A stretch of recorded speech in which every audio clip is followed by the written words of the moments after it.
এই রোগী আমাদের কাছে তীব্র পায়ে ব্যথা নিয়ে আসে। শুধুমাত্র অল্প কিছু চিকিৎসার মাধ্যমে আমরা কিভাবে তাকে পরিপূর্ণভাবে সুস্থ করলাম সে সম্পর্কে আজকের ভিডিওতে বিস্তারিত আলোচনা হবে।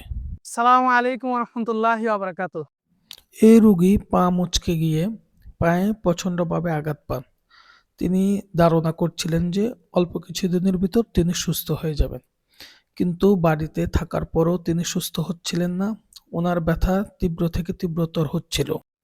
তারপর আমরা তৎক্ষণাৎ এক্স-রে করি। এক্স-রে করার পর আমরা জোন্স ফ্র্যাকচার এবং ল্যাটারাল ম্যালিওলাস ফ্র্যাকচার পাই। এছাড়াও রোগীর পা প্রচণ্ডভাবে ফোলা ছিল এবং লাল হয়ে যাওয়া, গরম হয়ে যাওয়া ইত্যাদি উপসর্গও ছিল, যেটিকে আমাদের ভাষায় আমরা সেলুলাইটিস বলি।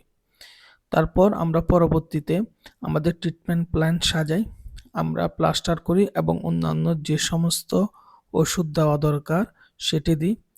প্লাস্টার করার সাথে সাথে রোগী ব্যথা থেকে মুক্তি পায় এবং কিছুদিনের ভিতর রোগী পরিপূর্ণভাবে সুস্থ হয়ে যায়। অন্যদিন অন্য কোনো গুরুত্বপূর্ণ বিষয় নিয়ে আলোচনা হবে।